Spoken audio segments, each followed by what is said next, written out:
അതുപോലെ തന്നെ നമ്മളിപ്പോൾ വാട്സപ്പ് ഗ്രൂപ്പ് ഉണ്ടാക്കി.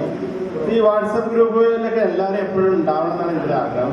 ഇടയ്ക്ക് ഓരോരുത്തർ ലെഫ്റ്റ് എടുക്കുന്നുണ്ട്, അതിൻ്റെ ആവശ്യമില്ല എന്നാണ് തോന്നുന്നത്. ഇനി അങ്ങനെ ലെഫ്റ്റ് അടിക്കുന്ന ടെൻഡൻസി ഉണ്ടെങ്കിൽ നിങ്ങൾ ഫേസ്ബുക്കിലേക്ക് വരും. ഫേസ്ബുക്കിൽ HMY+2 ഗ്രൂപ്പ് എന്ന് പറഞ്ഞിട്ട് ഒരു ഗ്രൂപ്പ് ഉണ്ട്. അതിലെല്ലാവരും വന്നാൽ ഒരു പ്രശ്നമില്ലല്ലോ. എന്തിനാ വേറെ വേറെ ഗ്രൂപ്പ് ഉണ്ടാക്കുന്നത്? അതാണ് ഈ കമ്മ്യൂണിക്കേഷൻ ഇത് വരുന്നത്, പ്രശ്നം തന്നെയാണ്. അപ്പോൾ എന്താണ് പുതിയ ഗ്രൂപ്പിന്റെ പേര്? വാട്സപ്പ്. ഒരു വട്ടം കൂടി എന്നുള്ള ഇൻഷാദൊക്കെ ഉണ്ടാക്കി ആ ഗ്രൂപ്പിൽ എല്ലാവരും സജീവമായി.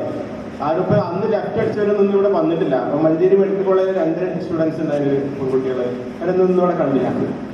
ലെഫ്റ്റ് അടിക്കണവരൊന്നും നമ്മളെ ഇതായിട്ട് ഒരു ബന്ധമില്ലാതെ പോവാണ്. അപ്പൊ അതിനത് ലെഫ്റ്റ് അടിക്കാതെ ലെഫ്റ്റ് അടിച്ചവർ പിന്നെയും തിരിച്ചു വരണം.